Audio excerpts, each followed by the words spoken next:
हाँ जी भाई, सभी को नमस्कार। सभी को राम राम। क्या हाल चाल भाई? बढ़िया। हाल चाल वगैरह बढ़िया भाई। बिल्कुल बिल्कुल। रेडी हैं आप सब? करें स्टार्ट भाई। हाँ जी, स्टार्ट करें फिर अपन। चलिए, तो अपन लोग बात कर रहे थे मेले एवं त्योहार के बारे में। हाँ, ऐसा ही था ना। मेले एवं त्योहार के अंदर अपन पढ़ चुके थे, लगभग लगभग अपन सभी धर्मों के त्योहार अपन पढ़ चुके थे। आखिरी अपने पास में जो बच रहा था वो आपके कौन सा धर्म आ जाता है? तो आखिरी जो अपने पास में बच रहा था वो आपके आ जाता है भैया, और मुस्लिम धर्म के त्योहार। ठीक है भाई। चलिए, तो एक बार अपन उनको भी डिस्कस कर लेते हैं भाई, कि अपने मुस्लिम धर्म के त्योहार कौन कौन से हैं।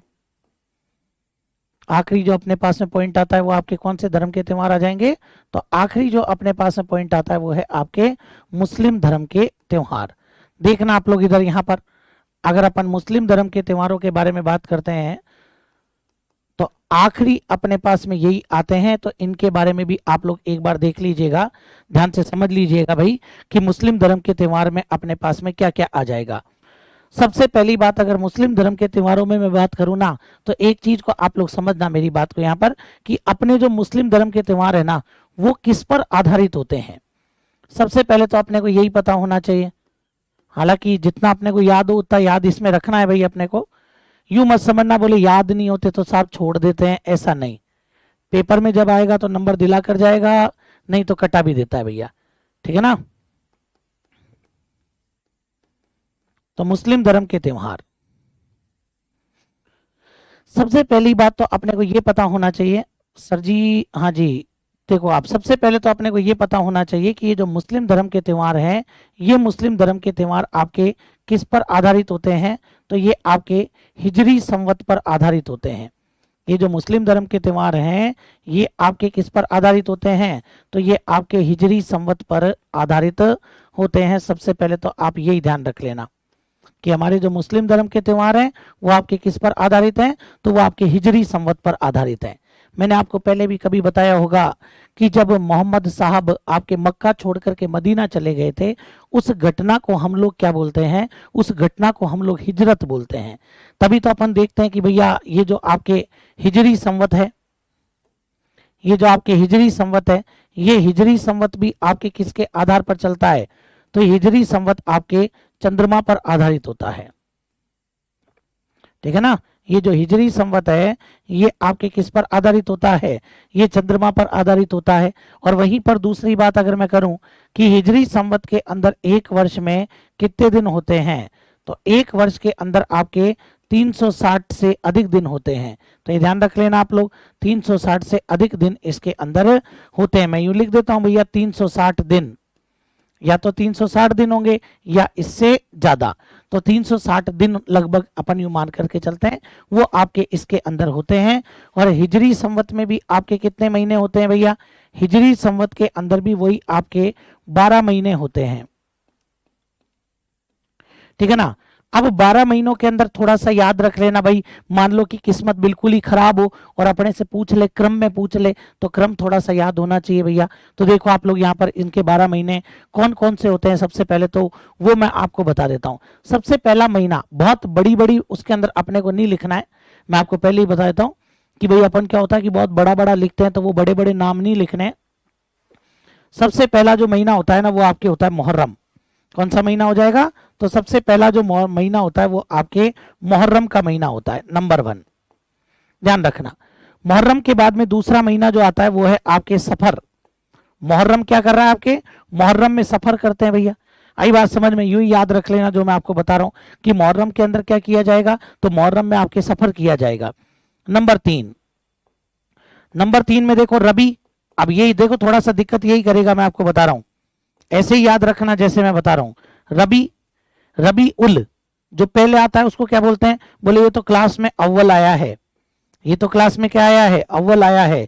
तो अगला महीना रबी उल अव्वल और दूसरा रबी उल सानी। तो ऐसे थोड़ा सा याद रखना भाई। यूं मत सोचना कि याद नहीं होगा तो भाई ठीक है, ठीक है ना, अपन क्या करेंगे, तो इनको याद अपने को करना ही पड़ेगा। समझ गए बात को? ठीक है ना। तो देखो आप लोग यहाँ पर सबसे पहला महीना तो कौन सा हो जाएगा आपके? मुहर्रम। सबसे पहला महीना कौन सा हो जाएगा? मुहर्रम। तो मुहर्रम के बाद में दूसरा क्या आएगा? सफर। फिर क्या हो जाएगा? रबी उल अव्वल, फिर रबी उल सानी। थोड़ा याद रखना आप इसके बारे में कि भाई मुहर्रम मुहर्रम क्या कर रहा है, आपके सफर कर रहा है। फिर रबी उल जो पहले है वो अव्वल है, और जो ध्यान रखना वो बाद में वो आपके क्या हो जाएगा, सानी हो जाएगा। फिर इसके बाद में देखो नंबर 5, 5 में क्या आ जाएगा, 5 में जो आपके रबी है उस रबी की जगह क्या लगा देना, जमादी। रबी की जगह क्या लगाना भैया, तो रबी की जगह लिख देना जमादी। तो ये आपके हो जाएगा जमादी उल अव्वल। भाई अगर देखो पेपर में याद हो जाता है और मान लो क्वेश्चन आ जाता है तो अपने तो फोकट के नंबर मिल गए ना, और नहीं करके जाओगे तो गए काम से। मुहर्रम जनवरी होता है क्या, नहीं, ऐसा कोई जरूरी नहीं है, ध्यान रखना। जमादी उल अव्वल हो जाएगा, तो जमादी उल अव्वल जमादी उल सानी, लो साहब। तो ये वही रबी की तरह ही तो हो गया। तो मुहर्रम तो क्या कर रहा है, सफर कर रहा है। रबी फिर अव्वल हो गया, रबी सानी हो गया, जमादी उल अव्वल जमादी उल सानी। फिर ध्यान रखना नंबर 7, अपने राजस्थान के लिए सबसे इंपॉर्टेंट महीना होता है रज्जब। कौन सा आ जाएगा, रज्जब का महीना आपके इंपॉर्टेंट होता है। रज्जब के बाद में आपके क्या आ जाता है, सवाल। रज्जब के बाद में जो महीना आता है वो सवाल होता है। ध्यान रखना रज्जब से एक सवाल है, क्या सवाल है, तो देखो कि पवित्र महीना रमजान है। रमजान सबसे पवित्र रमजान होता है। रमजान के बाद में साबान, हमारे क्या होता है, हमारे सावन होता है, इनके साबान होता है, ध्यान रख लेना आप लोग। फिर इसके बाद में आपके क्या आ जाएगा, एक आपके जिलकाद। जिलकाद एक महीना जिलकाद हो जाता है, तो एक महीना आपके कौन सा आ जाएगा, जिलहिज हो जाएगा। सबसे पहले तो ये महीनों के बारे में पता होना चाहिए भैया कि मुस्लिम धर्म के अंदर कौन कौन से महीने होते हैं। तो पहला महीना तो कौन सा हो जाएगा आपके, तो पहला मुहर्रम, फिर आपके सफर, फिर रबी उल अव्वल रबी उल सानी, फिर जमादी उल अव्वल जमादी उल सानी, फिर रज्जब आ जाएगा, फिर सवाल आएगा, फिर इसके बाद में रमजान, साबान, जिलकाद और जिलहिज। ये आपके कुछ महीने आपके इसके अंदर आ जाते हैं भैया, समझ गए मेरी बात को। अब इसके बाद में देखो अपन त्योहार के बारे में बात करते हैं। अगर सबसे पहले अगर मैं त्योहारों के बारे में बात करूं ना, तो आपके त्योहार आता है मुहर्रम के महीने में। एक बार फटाफट से इसको तो आप लोग क्लियर कीजिएगा भाई, फटाफट से इसको क्लियर कीजिएगा आप लोग, फिर अपन आगे के बारे में बात करेंगे।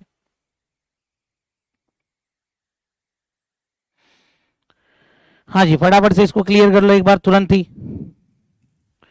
फिर आगे के बारे में अपन बात करते हैं कि कौन सा अपने को याद रखना है मुख्य रूप से इसके अंदर।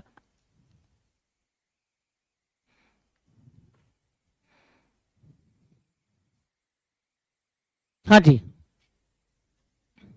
चलिए एक थोड़ा सा इसमें चेंज करना भाई आप, है ना, ये सवाल है ना जो आपके, ये सवाल आपके यहाँ आएगा साबान की जगह, ये थोड़ा सा याद रखना, ठीक है ना। राम साबान यहाँ आ जाएगा 8वें नंबर पे, है ना।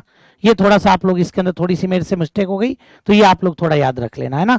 चलिए साहब, बात क्लियर। तो ये थोड़ा मैंने चेंज किया है, देखना 8वें नंबर पर क्या है, 8वें नंबर पर साबान है, और जो आपके 10वें पर है वो सवाल है। साबान और सवाल के बीच में सबसे पवित्र महीना आता है जिसका नाम क्या हो जाएगा आपके, रमजान, ठीक है। चलिए तो अब अपन बात करते हैं त्योहारों के बारे में। सबसे पहला महीना कौन सा है भैया, तो सबसे पहला महीना आपके मुहर्रम का महीना है। अब मुहर्रम के महीने में इधर देखो आप लोग, सबसे पहला जो महीना है वो आपके कौन सा हो जाएगा, मुहर्रम।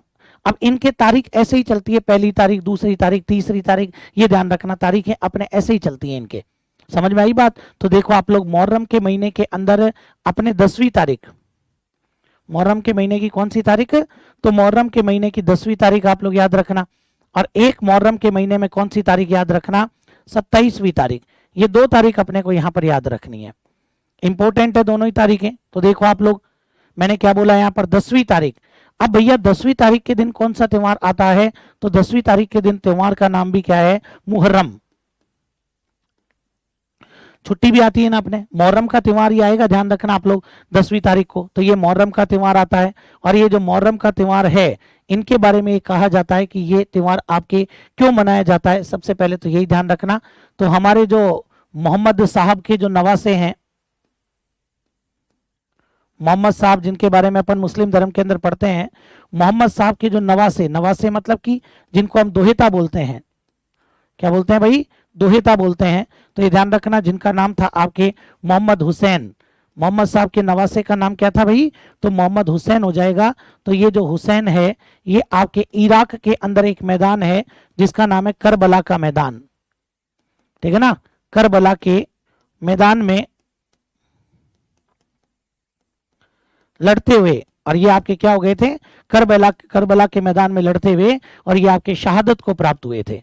करबला के मैदान में लड़ते हुए शहादत को प्राप्त हुए। सबसे पहले तो आप यही बात ध्यान रख लेना भैया कि करबला के मैदान में लड़ते हुए ये आपके शहादत को प्राप्त हुए थे। कौन भैया? तो वो आपके और मोहम्मद साहब के नवासे हुसैन साहब, वो आपके करबला के मैदान में, और उन्हीं की स्मृति में क्या करते हैं, इस दिन ताजिया निकाले जाते हैं।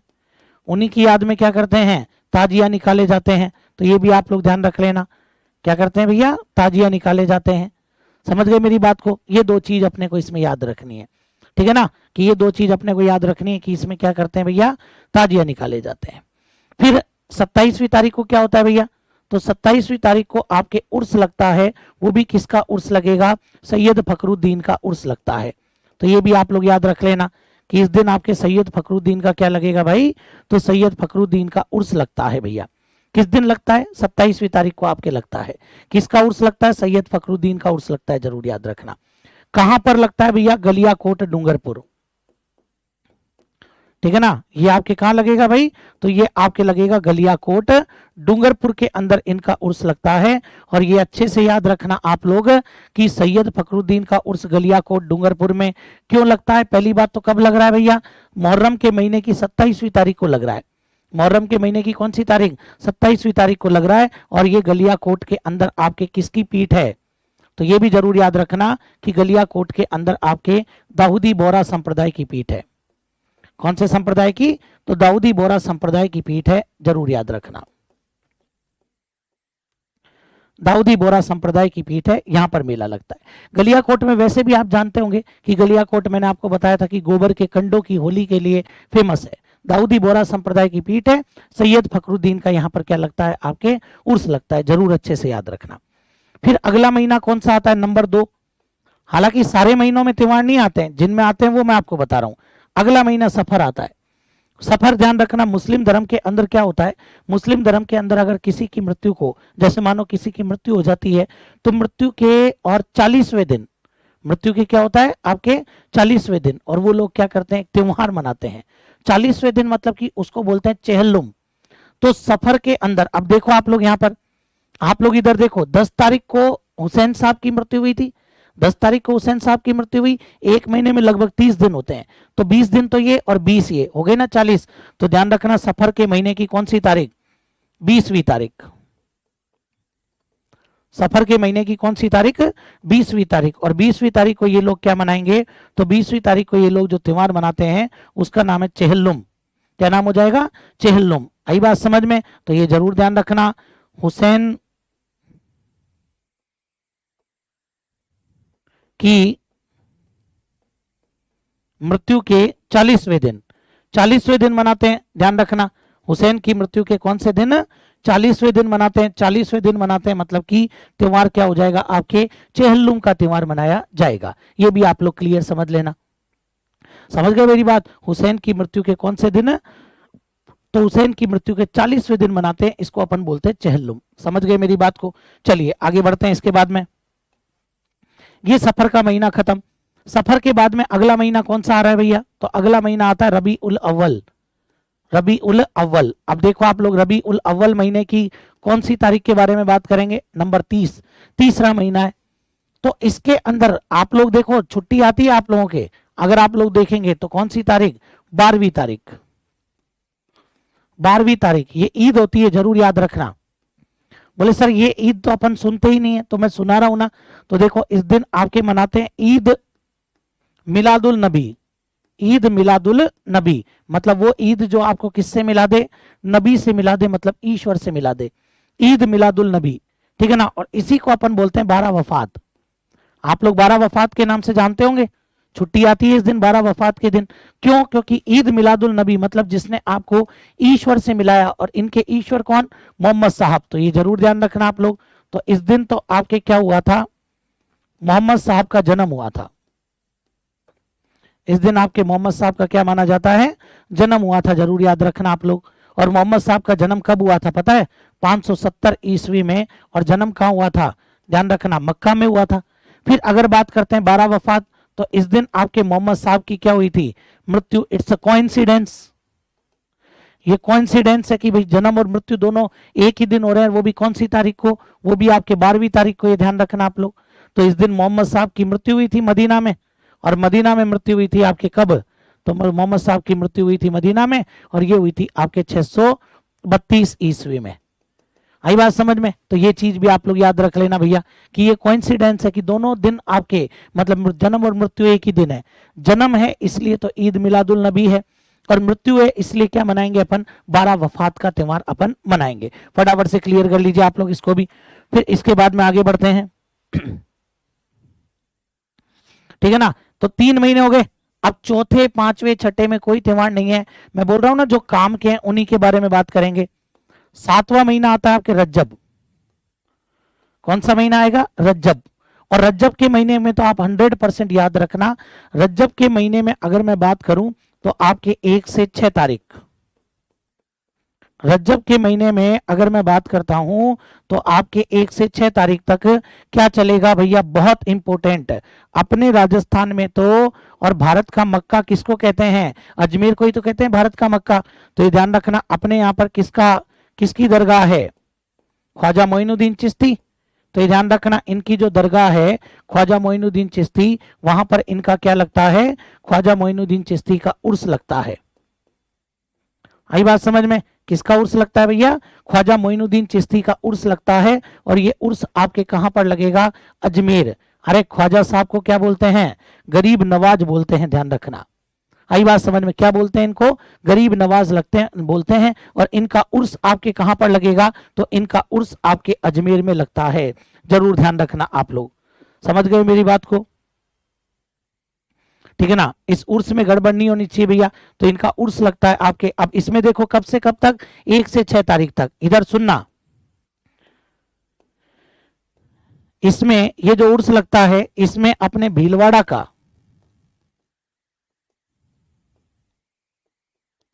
का कौन सा परिवार? तो इसमें अपने भीलवाड़ा का गौरी परिवार और बुलंद दरवाजे पर क्या करता है? झंडा फहराता है। ठीक है ना? यहीं से आपके उर्स का प्रारंभ माना जाता है। बुलंद दरवाजे पर आपके क्या करता है भैया? झंडा फहराता है। जरूर याद रखना आप लोग, झंडा फहराता है। झंडा फहराता है कौन सा परिवार? तो भीलवाड़ा का गौरी परिवार आपके बुलंद दरवाजे पर क्या करता है? झंडा फहराता है। ये जरूर याद रखना। ठीक है ना? अगर मैं यहां बात करूं तो भैया आपके 6 दिन लगता है। 7वें दिन को बोलते हैं विराम, 7वां दिन विराम होता है। 8वें दिन छोटे कुल की रस्म होती है। मुस्लिम धर्म में मानते हैं रे, छोटे कुल की रस्म होती है आपके। 8वें दिन क्या की जाती है? आपके छोटे कुल की रस्म होती है, ध्यान रखना। 8वें दिन छोटे कुल की रस्म होती है। और अगर बात करें 9वें दिन बड़े कुल की रस्म होती है। आई बात समझ में? ये रस्म होती है इनके भैया, छोटे कुल की और बड़े कुल की। तो 8वें दिन तो छोटे कुल की और 9वें दिन आपके बड़े कुल की रस्म होती है भैया। तो ये चीज भी आप लोग ध्यान रख लेना। 9वें दिन की रस्म, 9वें दिन बड़े कुल की रस्म होती है। और एक बात और बता देता हूं कि अभी अभी जो आपके उर्स लगा था ना, उसके बारे में बात करते हैं। तो वर्तमान में जो उर्स लगा वो कौन से नंबर का लगा? 811वां उर्स लगा। वर्तमान में जो अभी अभी जो लगा था वो 811 नंबर का उर्स था। मतलब वो इससे पहले 810 लग चुके हैं, वर्तमान में 811वां उर्स आयोजित हुआ। तो ये जरूर याद रखना, इसलिए इसके बारे में इंपॉर्टेंट बताया गया है। फटाफट से इसको भी क्लियर करो, ये जरूर याद रख लेना, मैं फिर कह रहा हूं आपको। ठीक है ना? ये उर्स पूछ सकता है अपने से, ठीक है ना? हाँ जी, तो ये आपको अच्छे से याद होना चाहिए उर्स के बारे में।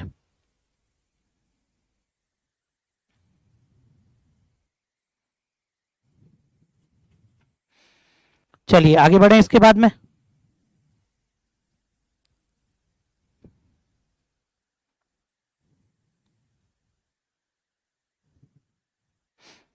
हाँ जी,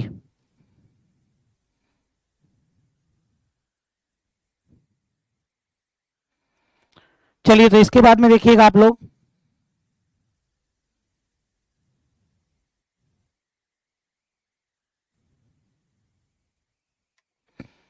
चलिए ऐसे देखो, ये जो आपके रज्जब का महीना है इसके अंदर ही एक बात आपको और बता देता हूं कि ये जो आपके रज्जब का महीना है, इस रज्जब के महीने के अंदर, ठीक है ना भाई, वैसे तो इंपॉर्टेंट बात यही है अपने, अगर रज्जब के महीने में एक तारीख और मैं यहां पर बताऊं तो वो आपके आती है 27वीं तारीख।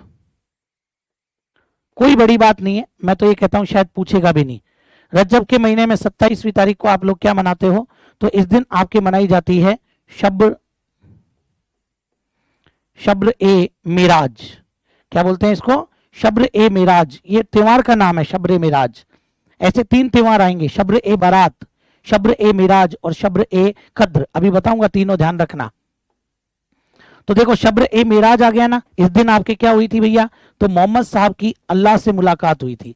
ऐसा कहते हैं कि इस दिन जो मोहम्मद साहब हैं, इन मोहम्मद साहब की किससे मुलाकात हुई? तो ये जो मोहम्मद साहब हैं इनकी अल्लाह से मुलाकात हुई थी। तो ये भी आप लोग जरूर याद रख लेना कि मोहम्मद साहब की किससे मुलाकात हुई थी भैया? अल्लाह से मुलाकात हुई थी, इसलिए उसको बोलते हैं शब्र ए मिराज। और ये जो शब्र मिराज वाला जो त्यौहार है ना, ये मनाया कब जाता है भैया? आपके 27वीं तारीख को मनाते हैं, रज्जब के महीने की। समझ में आ गई बात? अब इसके बाद में आगे बढ़ते हैं भैया। अब इसके बाद में अगला महीना कौन सा आता है? शाबान। अब देखो खत्म करते हैं अपन। 8वां महीना कौन सा आ जाएगा? तो 8वां महीना साबान भी बोल सकते हो, शाबान भी बोल सकते हो, ध्यान रखना। शाबान या साबान वाला महीना आएगा। इसके अंदर भी आप लोग देखो, मैंने बोला ना शब्र नाम से 3 त्योहार आते हैं, इसमें 14वीं तारीख को आता है,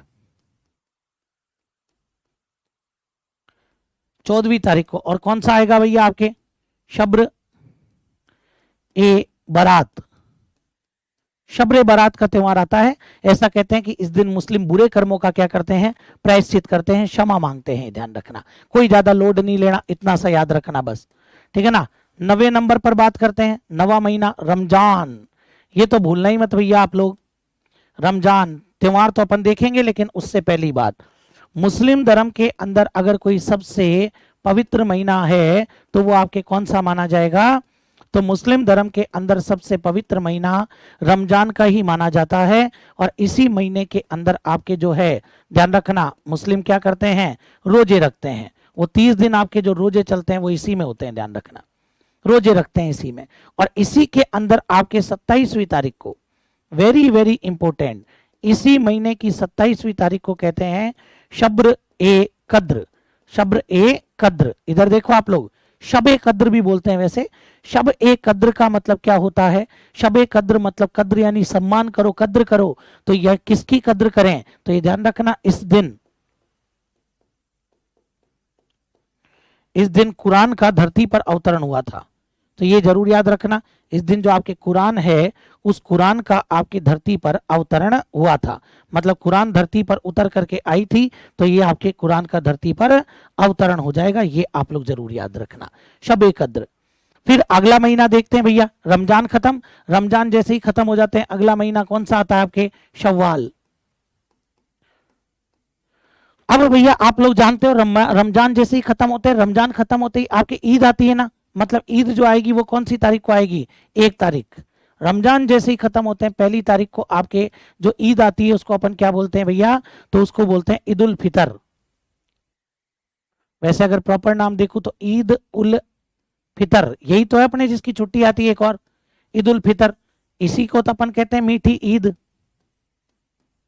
क्या कहते हैं इसको? मीठी ईद भी कहते हैं। इस दिन सेवैयां बनती हैं, इसलिए इसको क्या बोलते हैं? सेवई ईद भी बोलते हैं। और इसी को बोलते हैं भाईचारे का त्योहार। भाईचारे का त्योहार भी अपन इसको बोलते हैं। तो ये ध्यान रख लेना आप लोग। और फिर इसके बाद में सीधे आखिरी महीने पर पहुंच जाओ। और आखिरी महीना कौन सा है? 12वां महीना, जिसका नाम है जिलहिज। बोलो क्या नाम हो जाएगा? तो आखिरी जो महीना है उसका नाम जिलहिज है। और जिलहिज के महीने के बारे में आप लोग थोड़ा सा याद रखना, ये वो महीना है जिसमें आपके मुस्लिम क्या करते हैं? हज यात्रा करते हैं। जो मुस्लिम है वो आपके क्या करते हैं इस महीने में? तो मुस्लिम इस महीने में ही आपके हज यात्रा करते हैं, जरूर याद रखना। और इसी महीने की 10वीं तारीख को, इसी महीने की 10वीं तारीख को आपके एक ईद आती है। और वो कौन सी ईद होती है? उसको अपन बोलते हैं ईद उल जुहा। बोलो क्या बोलेंगे उसको? ईद उल जुहा बोलते हैं, ध्यान, ईद उल जुहा। और ये जो ईद उल जुहा है यही आपके क्या कहलाता है? इसको अपन बोलते हैं बकरीद। बकरा इसी दिन काटते हैं भैया, तो बकरीद हो जाएगी। इसी को अपन बोलते हैं कुर्बानी का त्योहार। क्या बोलते हैं? कुर्बानी का त्योहार। तो भैया आप लोग अगर याद करना चाहें तो देखो, मैंने आपको क्या बताया, 3 तो शब हैं। शब ए मिराज जो तो आपके कब आती है? रज्जब के महीने की 27वीं तारीख को। शब ए बारात वो ध्यान रखना, साबान के महीने की 14वीं तारीख को। शब ए कद्र वो आपके आती है और रमजान के महीने की 27वीं तारीख को। तीन ईद है, अगर आप ऐसे याद करो, तीन तो शब है, तीन ईद है, अभी सारे क्लियर हो जाएंगे। तीन ईद है, ईद मिलादुल नबी रबीउल सानी महीने की, और कौन सी तारीख को, रबीउल अव्वल महीने की, और 12वीं तारीख, 12 वफात भी बोलते हैं। ईद उल फितर, रमजान खत्म, साबान सवाल शुरू, सवाल की पहली तारीख को, और ये आपके क्या आ जाएगा, जिलहिज की 10वीं तारीख को ईद उल जुहा। समझ में आ गई बात, क्लियर करो इसको। और फिर आपको उर्स मैंने बताए, तो ये आपके त्योहार भी क्या हो गए, इसके मुस्लिम धर्म के त्योहार भी आपके समाप्त हो जाते हैं भैया। जरूर याद रखना, मुस्लिम धर्म के त्योहार भी समाप्त।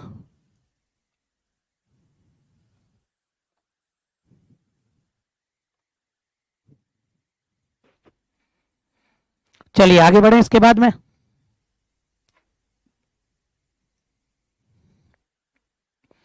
तो ये ध्यान रख लेना आप लोग, ये अपने त्योहारों की कड़ी में, और मैंने आपको कुछ त्योहार यहां पर बता दिए। अब इसके बाद में आगे बढ़ते हैं। तो इसके बाद में देखो आप लोग, और कौन सी बातें अपने को याद होनी चाहिए इसके अंदर, ये भी अपन देख लेते हैं भैया।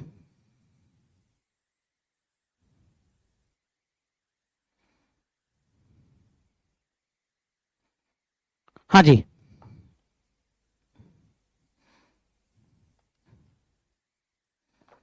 अब देखो इसके बाद में आप लोग, तो ये तो अपने त्योहार हो गए मुस्लिम धर्म के। इसके अलावा कुछ ये याद रख लेना कि कौन सा उर्स कहाँ लगता है, इतना सा याद रखना। जैसे देखो आप लोग, एक अपने से पूछ सकता है तारकीन का उर्स, जगह याद रखना, केवल कुछ याद नहीं रखना इसमें। तारकीन का उर्स, तो तारकीन का उर्स कहाँ लगता है भैया, तो तारकीन का उर्स आपके नागौर में लगता है। कहाँ लगता है भैया, नागौर। और सुन लेना किसका उर्स होता है ये, तो अपने शेख हमीमुद्दीन नागौरी हैं, संत है, मुस्लिम संत। कल को ये भी पूछ सकता है, शेख हमीमुद्दीन नागौरी जो हैं,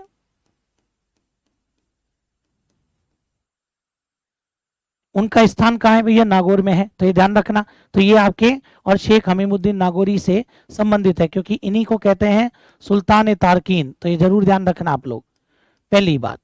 फिर आप लोगों को जैसे मैंने कहीं ना कहीं बताया होगा, तो देखो आप लोगों को मैंने बताया होगा नरहड़ पीर का उर्स, फटाफट कमेंट करके बताओ, जगह याद होनी चाहिए, बताओ नरहड़ पीर का उर्स कहाँ लगता है, बताया था मैंने आपको।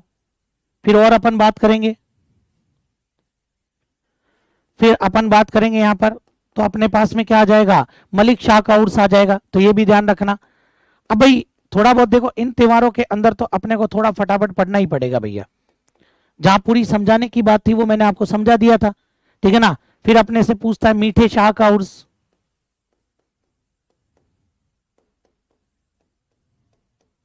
मीठे शाह का उर्स, वैसे ये चीज तो मुझे लिखाने की है, लेकिन फिर भी मैं आपको समझा रहा हूं, और क्या ही चाहिए, ठीक है ना। तो ये जरूर ध्यान रख लेना आप लोग। चलिए साहब, फिर ऐसे ही एक अपने पास में आ जाता है, चल फिर शाह का उर्स, चल फिर शाह का उर्स। तो ये अपने को स्थान भी याद रखने पड़ेंगे भैया, है ना। जैसे नरड़ पीर मैंने आपको बताया था चिड़ावा झुंझुनू,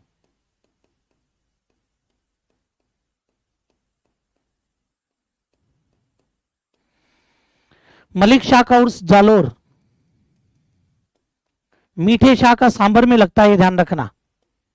और चल फिर शाह का लगता है आपके चित्तौड़गढ़, चित्तौड़गढ़ के अंदर लगता है। ये मेरी तरफ से आपके मुस्लिम धर्म के त्योहार भी क्या हो जाते हैं, समाप्त हो जाते हैं भैया। आई बात समझ में, जो भी आपके मुस्लिम धर्म के त्योहार थे ना, ये मैंने यहाँ पर क्या कर दिया, आपके समाप्त कर दिए भाई। चलिए साहब, बताइए कोई दिक्कत इसके अंदर, हाँ जी कोई दिक्कत। वैसे मेले अपन ने पढ़ी लिए हैं, देखो जितने भी मेले थे वो भी मैंने आपको बता दिए हैं भैया। लेकिन कुछ यहाँ पर मैं आपको एक एक्स्ट्रा बात यहाँ पर बता देता हूँ, कि अपना जो पर्यटन विभाग है, ध्यान से सुनना, आपको कल को ये भी पूछ सकता है, तो ये जरूर याद रख लेना, पर्यटन विभाग द्वारा आयोजित मेले, सभी को याद होने चाहिए भैया ये वाली चीज भी, कि पर्यटन विभाग द्वारा आयोजित मेले, कि पर्यटन विभाग कौन कौन से मेलों का आयोजन करवाता है, तो वो भी आप लोग यहाँ पर देख लीजिए भैया, कि पर्यटन विभाग द्वारा आयोजित मेले। भाई सभी देखना, एक बार एक एक चीज को समझना अच्छे से, कि पर्यटन विभाग द्वारा आयोजित मेले। जैसे देखो आप लोग, पर्यटन विभाग कौन कौन से मेले लगाता है,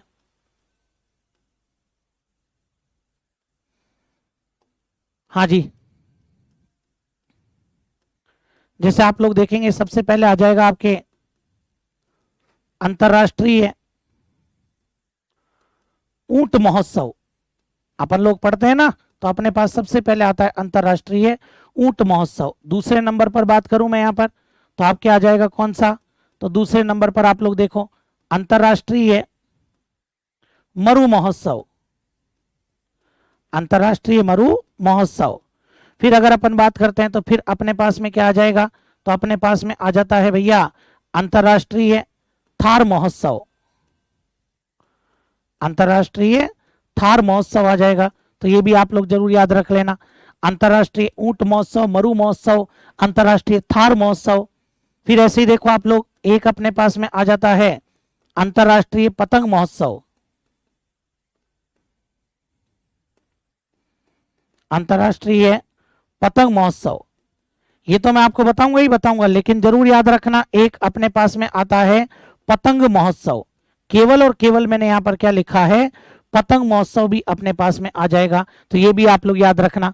पतंग महोत्सव के अलावा अगर मैं बात करूं, फिर ब्रिज महोत्सव, हाथी महोत्सव, मेवाड़ महोत्सव, ये सब याद रखने हैं कि अपने पास में कौन सा आ गया, ब्रिज महोत्सव। सीधा पूछता है कहां मनाया जाता है, ब्रिज महोत्सव,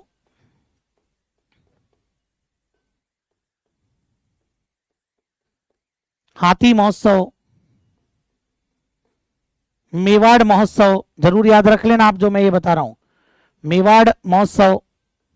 ठीक है ना, सीधा एग्जाम में पूछता है, अपने कोई ज्यादा लोड लेने की जरूरत ही नहीं है। ठीक है ना। फिर ऐसे ही देखो आप लोग एडवेंचर महोत्सव, क्योंकि पर्यटन विभाग लगा रहा है तो इंपॉर्टेंट बहुत है भैया, एडवेंचर महोत्सव। और कब लगते हैं ये याद रखने से पहले तो ये याद रखो कि कहां पर लगते हैं भैया। सारी चीज तो पहले गणना तो यही आएगी ना कि कहां पर लगते हैं, ये बहुत जरूरी विषय है भैया। फिर देखो आप लोग इसके अलावा फिर अपने पास में आ जाता है जैसे ग्रीष्म महोत्सव, ग्रीष्म महोत्सव आ जाएगा। ग्रीष्म के बाद में देखो आप लोग, मैंने आपको बताया था मारवाड़ महोत्सव, मारवाड़ महोत्सव के साथ ही मैंने आपको बताया था मीरा महोत्सव, अगर आपने ध्यान दिया होगा तो मीरा महोत्सव बताया था। मीरा महोत्सव के बाद में आपके आ जाता है शरद महोत्सव, कौन सा आ जाएगा, शरद महोत्सव भी अपने पास में आ जाता है।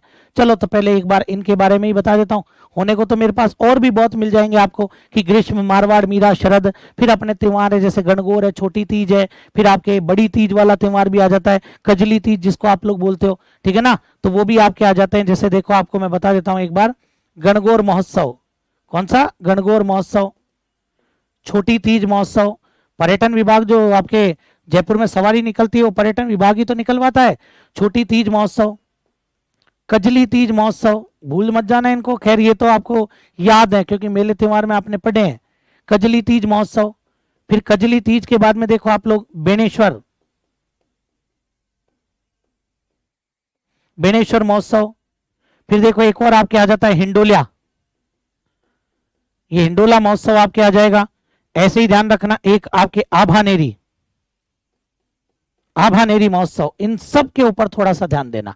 अब मैंने लिस्ट बना ली, अब लिस्ट बना ली तो ये सारा अपने को पता होना चाहिए भैया। हाँ चलिए तो देखिएगा आप लोग यहां पर, सभी का ध्यान इधर होना चाहिए। ठीक है, एक लास्ट में और मुझे याद आ गया, बैलून महोत्सव, इंपॉर्टेंट है लेकिन याद करने की चीज है, इसमें समझाने लायक कुछ नहीं है, तो ज्यादा दिमाग मत लगाना, सीधे याद कर लेना भैया। हाँ जी सर, मीठे शाह का उर्स गागरोन, वो अलग है, वो मीठे शाह की दरगाह है आपके गागरोन के अंदर, उर्स जो लगता है वो सांबर में लगता है, ये ध्यान रखना। अब देखो आप लोग अंतरराष्ट्रीय ऊंट महोत्सव, मैंने आपको कभी ना कभी बोला होगा जब भी ऊंट की बात आएगी तो आंसर क्या होगा, बीकानेर। और बीकानेर में कब लगता है भैया, जनवरी, जनवरी में आपके बीकानेर में, अच्छे से याद रखना। ठीक है, अंतरराष्ट्रीय मरु महोत्सव, मरु क्षेत्र मतलब कि जैसलमेर, मरु क्या, मरुस्थल, और मरुस्थल बोले तो जैसलमेर। और कब, जनवरी में शुरू हो जाता है, फरवरी तक चलता है, या फिर जनवरी में शुरू, लास्ट में शुरू होता है, या फरवरी स्टार्टिंग, मतलब जनवरी फरवरी में होता है, ध्यान रखना। समझ गए बात को। फिर इसके बाद में अंतरराष्ट्रीय थार, थार बोले तो बाड़मेर, बाड़मेर, ध्यान रखना। कब, फरवरी में शुरू कर देते हैं, मार्च में खत्म कर देते हैं भैया, मतलब फरवरी या मार्च के अंदर मनाते हैं बस। अंतर्राष्ट्रीय पतंग महोत्सव अपना नहीं है रे, अहमदाबाद अपना नहीं है, ध्यान रखना। ये अंतर्राष्ट्रीय वर्ड है तो अहमदाबाद है। कब मनाते हैं? 14 जनवरी को मनाते हैं, ध्यान रख लेना। तो अपना लेना देना इसके अंदर नहीं है, अच्छे से सुन लेना मेरी बात को, इसीलिए मैं इसको अलग कर देता हूं थोड़ा सा। ये जो अंतर्राष्ट्रीय पतंग महोत्सव है इसको अपन यहां से हटाते हैं, मतलब यहां से हटाते हैं का मतलब ये थोड़ा सा अलग हाईलाइट कर दिया मैंने यहां पर। समझ गए होंगे आप मेरी बात को कि ये थोड़ा सा आपके मामला क्या हो रहा है भैया, ये अलग मामला जाएगा, तो इसलिए आप लोग अच्छे से याद रख लेना। अगर आपसे पूछता है कि भाई अहमदाबाद के अंदर मनाते हैं, सभी बढ़िया तरीके से याद रखना भैया इसको। समझ गए मेरी बात को?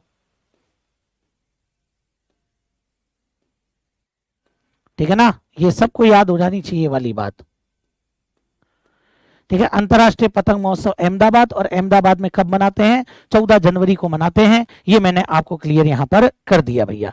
ठीक है, तो ये अपने काम की बात नहीं है, थोड़ा सा अलग डिफरेंट है, इसलिए मैंने आपको यहां पर बता दिया है भैया कि भाई ये अहमदाबाद, क्योंकि गलती से भी आप लोग अंतर्राष्ट्रीय वर्ड आ जाए ना तो गलती से भी आप राजस्थान में मत करना भैया।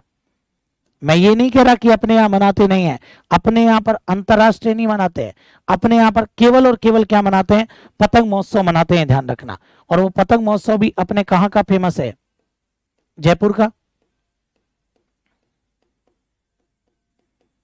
जयपुर के अलावा जोधपुर का। जयपुर, जोधपुर, जैसलमेर, 3 जगहों का सबसे ज्यादा फेमस है। अपने यहां पर कब मनाते हैं? जनवरी में मनाते हैं भैया, अपने तो जनवरी में मनाते हैं, बात ही खत्म।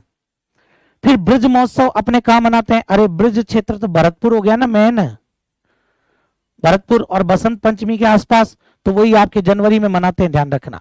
ये ब्रज महोत्सव भी आपके कब मनाया जाएगा? तो ब्रज महोत्सव भी आपके जनवरी में मनाते हैं, ध्यान रख लेना। इसमें भी मैं आपको बता देता हूं, जनवरी फरवरी, जनवरी फरवरी चलता है वैसे। फिर हाथी महोत्सव, ये तो पता होना चाहिए। हाथी महोत्सव आपके हाथी गांव अपने जयपुर के अंदर मनाते हैं, आमेर जयपुर, आमेर जयपुर में मनाते हैं, ध्यान रखना। कब मनाते हैं आमेर जयपुर के अंदर? भैया ये मार्च में मनाते हैं आपके। ठीक है, मेवाड़ महोत्सव आपके, मेवाड़ है तो उदयपुर आएगा ना। मेवाड़ महोत्सव कहां मनाएंगे? उदयपुर। कब मनाएंगे भाई साहब? तो ये अप्रैल में मनाएंगे, मेवाड़ महोत्सव आपके अप्रैल में मनाएंगे। गर्मी, अच्छा ग्रीष्म महोत्सव तभी आएगा ना।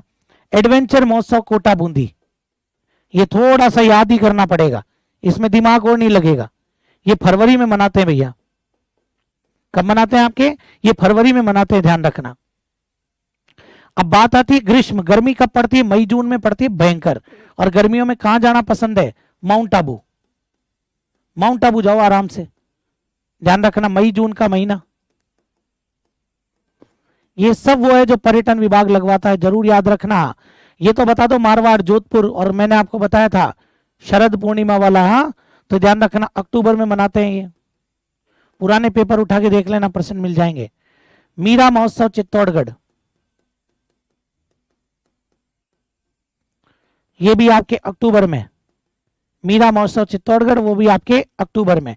शरद सर्दी, लेकिन वही गर्मी और सर्दी दोनों माउंट आबू, दोनों माउंट आबू। और वो मई जून, ये नवंबर दिसंबर, नवंबर दिसंबर सर्दी का दौर, तो नवंबर दिसंबर। गणगौर, अब देखो गणगौर कहां की फेमस है? हाँ जी, गणगौर कहां की फेमस है भैया? तो गणगौर आपके जयपुर की फेमस है। समझ गए मेरी बात को? गणगौर कहां की फेमस है? जयपुर की फेमस है। और दिन वही जो अपन लिखते आए हैं, चैत्र शुक्ल तृतीया, चैत्र शुक्ल तृतीया को मनाते हैं भैया। छोटी तीज, तो छोटी तीज ध्यान रखना, प्री क्लास या मेंस, ठीक है ना, ये प्री। छोटी तीज, छोटी तीज ध्यान रख लेना, आपके वही जयपुर की फेमस है। और कब? तो लिख लो आप लोग इसके अंदर भी, श्रावण शुक्ल तृतीया, श्रावण शुक्ल तृतीया। अब ये तो वही चीज आ गई ना जो ऑलरेडी पढ़ चुके हो, तो ज्यादा काहे को दिमाग लगाओ इनमें। कजली तीज बूंदी, कब? भाद्रपद कृष्ण तृतीया, 3 नंबर लिख देता हूं। बेणेश्वर डूंगरपुर, बेणेश्वर डूंगरपुर माघ पूर्णिमा, माघ पूर्णिमा। मैं तो वही बता रहा हूं जो अब तो वो जो मैं ऑलरेडी बता चुका हूं। हाँ, लेकिन हिंडोला, अब हिंडोला पर जाकर दिक्कत आती है कि ये हिंडोला महोत्सव कहां मनाते हैं? ये अजमेर में मनाते हैं। कोई आप लोग भले ही चाहे यूं याद मत करो कि कब मनाते हैं, अजमेर जरूर याद रखना, आबानेरी दौसा में मनाते हैं, ध्यान रखना आबानेरी दौसा। और बलून महोत्सव बाड़मेर, बलून महोत्सव वर्ष में 4 बार मनाते हैं भैया, बाड़मेर में मनाते हैं, कितनी बार मनाते हैं, वर्ष में 4 बार आपके बलून महोत्सव मनाया जाता है। तो ये भी आप लोग थोड़ा सा याद रख लेना, जिससे अपने को, तो ये अपने क्या हो जाता है भैया, एक बार फटाफट से इसको क्लियर कर लो आप लोग, ये अपने वो भी हो जाता है कंप्लीट कि अपन कौन कौन सा महोत्सव मना रहे हैं। ये पर्यटन विभाग मनाता है, इसलिए याद करना बहुत जरूरी है भैया। पतंग, शरद, ग्रीष्म, ब्रज, हाथी, ऊंट, मीरा, मरु, मारवाड़, थार बता दिया मैंने। इसके अलावा कोई आपके आ जाएगा क्या? हाँ, इसके अलावा 2 4 एक मैं वैसे बता देता हूं। हाँ जी, तो देखो आप लोग इसके बाद में, तो इसके बाद में देखो आप लोग 2 4 में वैसे बता देता हूं आपको, जो आप लोगों को याद रखने, जैसे मत्स्य महोत्सव अलवर। आजकल पर्यटन विभाग बहुत सारे महोत्सव आयोजित करवा रहा है, तो उस हिसाब से अपने को याद रखना जरूरी है। मत्स्य महोत्सव कहां पर मनाते हैं? अलवर में मनाते हैं, ठीक है ना। मत्स्य महोत्सव के बाद में देखो आप लोग रणकपुर उत्सव, अपने रणकपुर महोत्सव भी मनाया जाता है। और ये जो रणकपुर उत्सव है, रणकपुर कहाँ है रे? पाली में मनाएंगे, तो ये ध्यान रखना आप लोग। रणकपुर के अलावा गोडवाड़ मेला भी आपके पर्यटन विभाग ही आयोजित करवाता है, गोडवाड़ मेला। और गोडवाड़ क्षेत्र कौन सा? तो भैया आपकी ये भी पाली में ही। दशहरा मेला या दशहरा महोत्सव, दशहरा महोत्सव, तो ये जो दशहरा महोत्सव है ये भी आपके पर्यटन विभाग ही करवाता है कोटा के अंदर, ठीक है ना। फिर इसके बाद में आप देखो चंद्रभागा मेला, ये भी आपके आजकल पर्यटन विभाग ही लगवा रहा है, झालावाड़ वाला, झालावाड़ में जो आपके चंद्रभागा मेला लगता है। थोड़ा सा ध्यान रखना, राजीविका सरस मेला, ये भी थोड़ा याद रखना आप लोग। राजीविका सरस मेला ये हस्तकला से संबंधित है, राजीविका सरस मेला, ठीक है ना। तो ये जयपुर के अंदर लगता है भैया अपने, ये हस्तकला को बढ़ावा देने के लिए लगता है। और एक जयपुर साहित्यिक उत्सव आजकल चल रहा है ना, लिटरेचर फेस्टिवल जिसको अपन बोलते हैं, तो ये जयपुर साहित्यिक उत्सव नाम से ही पता लग रहा है जयपुर के अंदर, तो ये भी आजकल पर्यटन विभाग ही लगवा रहा है भैया, ठीक है। तो ये जितने भी महोत्सव थे ये मेरी तरफ से क्या हो गए भैया, कंप्लीट हो गए। और ये जितने भी मेले थे ना, ये मेले भी मेरी तरफ से क्या हो गए, आपके कंप्लीट हो गए भैया। आई बात समझ में? तो इसी के साथ में मेरी तरफ से आपके मेले और त्योहार का टॉपिक क्या हो जाता है, समाप्त हो जाता है। समझ में आई बात? हाँ जी, चलिए। तो कोई दिक्कत इसके अंदर? तो ये चीज अपने को पहले याद रखनी है, ये मेले त्योहार की सारी बात यहाँ पर क्या हो जाती है, आपके समाप्त हो जाती है। कल अपन एक नया टॉपिक स्टार्ट करेंगे, ठीक है ना। कल अपन एक नया टॉपिक स्टार्ट करेंगे, उसके अंदर मैं आपको फिर कुछ बातें बताऊंगा। और वो नया टॉपिक जो अपना होगा वो है आपके हस्तकला। समझ में आ गई बात यहाँ पर? तो आपके हस्तकला वाला टॉपिक कल मैं स्टार्ट करूंगा। आज मेरे को थोड़ा ये करवाना था फास्ट, इसलिए मैंने करवाया कि थोड़ा सा क्या ये चीजें अपनी पढ़ी हुई होती है, पढ़ी हुई मतलब कहीं ना कहीं अपने को ये पता रहता है, और नहीं भी पढ़ी हुई होती है तो इनमें याद करने के अलावा कुछ नहीं है, मैं समझा ही नहीं सकता ना इनको। तो इसलिए मैंने थोड़ा सा भाई अपन, और इस चैप्टर को कितना खींचेंगे भाई, तो इसलिए कल अपन जो चैप्टर शुरू करेंगे वो अपने पास में आएगा हस्तकला। समझ गए मेरी बात को? अभी शायद आपकी ज्योग्राफी क्लास शुरू हो गई है, ठीक है ना। हाँ, तो आप लोग उसमें पधारिएगा। तब तक के लिए आप सबको बहुत बहुत धन्यवाद। जय हिंद, जय भारत।